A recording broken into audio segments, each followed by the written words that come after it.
اس حج کے اللہ کے رسول نے فضائل بھی بیان کیے ہیں. یہ اللہ کے رسول صلی اللہ علیہ وسلم کا فرمان ہے، من حج ولم یرفث ولم یفسق، جس نے حج کیا اور پھر حج میں لغو کام، فضول گوئی، اسی طریقے سے شہوانی باتیں، اس زمانے میں بیوی بھی ساتھ ہوتی تھی، اس سے دور رہا، تو یہ گناہوں سے ایسا پاک ہو گیا کَیَوْمٍ وَلَدَتْهُ أُمُّهُ، جس دن اس کو اس کے ماں نے پہلے دن جنا تھا. وہ بچے پر لوگوں کو کتنی محبت آتی ہے کیونکہ گناہوں سے پاک ہوتا ہے. ہر کوئی اس پر پرفتہ ہوتا ہے، شکل جیسی بھی ہو. ٹھیک ہے، تو ایسے ہی اللہ سبحانہ و تعالی ہمیں گناہوں سے پاک کر دے گا اگر ہم نے حج ایسا کیا جیسا کرنا چاہیے. دوسری فضیلت، نبی علیہ السلام کا فرمان ہے، ایک عمرہ دوسرے عمرے کے درمیان گناہوں کے لیے کفارہ بن جاتا ہے، لیکن حرام خوری کی گناہ نہیں، بہن کے حق کھانے کی گناہ نہیں، سود خور کی سود خوری کی گناہ نہیں، چغل خور، غیبت، یہ سارے گناہ کبیرہ ہے. اس سے مستقل طور پر توبے کی ضرورت ہے، یہ ایک الگ بات ہے.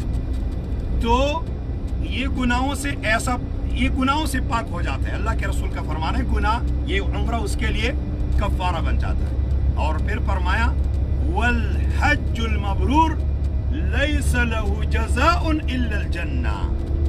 حج مبرور جو نیکیوں سے لبریز ہو، جو اللہ کی کبریائی سے لبریز ہو، اللہ رب العالمین کے آگے گڑ گڑانے سے لبریز ہو، اللہ ہمیں عطا فرمائے، اس کا جزا جنت ہی ہے. ہمیں ایک گھر نے بے گھر کر دیا ہے، ایک گھر نے ہمیں بے گھر کر دیا ہے. یہ گھر گرمیوں میں ٹھنڈا ہو، یہ گھر سردیوں میں گرم ہو، یہ گھر پکا ہو، اس گھر کے ارد گرد کچھ زمین ہو، زمین بھی ہو گئی، ابھی اس گھر کے ارد گرد کوئی کاروبار ہو تاکہ میں آرام سے، یا چلو میں نے تو اپنی زندگی کا پا دی، میرے بچے آسانی کے ساتھ، سہولت کے ساتھ اس سے کھائے پیے اور عیش کی زندگی گزارے. یہ ایک گھر نے ہمارے ساتھ ایسا کیا ہے. اور میرے بھائیوں، اس گھر کے لیے محنت کرتے کرتے بندہ بوڑھا ہو جاتا ہے، اپنے گھر جو پہنچ جاتا ہے. تو میرے بھائیوں، وہ گھر جس میں ہمارا بابا رہتا تھا، جس میں ہماری دادی رہتی تھی، جو کہ حوا اور آدم سلام اللہ علیہما، اور پھر اللہ رب العالمین نے فرمایا قُلْنَا اهْبِطُوا مِنْهَا جَمِيعًا، ہم نے کہا کہ ابھی دنیا میں اترو. وَإِمَّا يَأْتِيَنَّكُم مِّنِّي هُدًى فَمَن تَبِعَ هُدَايَ فَلَا خَوْفٌ عَلَيْهِمْ وَلَا هُمْ يَحْزَنُونَ. میرے ہدایات تمہارے پاس آتے رہیں گے، جس نے ان ہدایات کے پیروی کی، من مانی زندگی نہیں، ہدایات کے پیروی، تو واپس اس گھر میں آئے گا. اس گھر کی بڑی فضیلت قرآن نے بھی بیان کی ہے، اللہ کے رسول صلی اللہ علیہ وسلم کے احادیث میں وہ بیان ہوئے ہیں. بندہ جب جوان ہو جاتا ہے تو یہ حسن پسندی، یہ اللہ سبحانہ و تعالیٰ نے انسان کے دل میں ودیعت کر دیا ہے. انسان طبعاً حسن پسند ہوتا ہے، تو سوچتا ہے شادی میری کہاں ہوگی، کیسے گھر میں ہوگی، لڑکی کیسی ہوگی. اللہ سبحانہ و تعالیٰ نے قرآن میں جو حوروں کا ذکر کیا ہے، ابھی اس باب میں ہم نہیں جائیں گے، بات دور چلی جائے گی، لیکن میرے بھائیوں، اس عمل پر، اس حج پر ہمیں یہ سب کچھ ملے گا. اور جنت کیسی ہوگی؟ سابقوا الى مغفرة من ربكم وجنة عرضها السماوات والارض وجنة عرضها كعرض السماء والارض. اس جنت کے طرف دوڑ لگاؤ، ایک دوسرے پر سبقت کرو.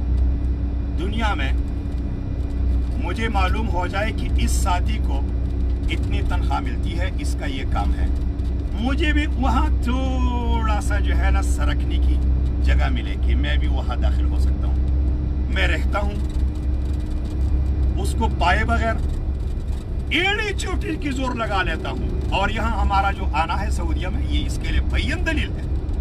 تو اللہ سبحانہ و تعالیٰ نے فرمایا کہ اس کی چوڑائی زمین آسمان جتنی ہے۔ اور میرے بھائیوں، قرآن میں اللہ رب العالمین نے فرمایا اور احادیث نبویہ میں یہ بات ہے، اللہ کے رسول صلی اللہ علیہ وسلم نے فرمایا کہ اللہ سبحانہ و تعالیٰ فرماتا ہے اعدت لعبادی الصالحین ما لا عین رأت ولا اذن سمعت ولا خطر على قلب بشر۔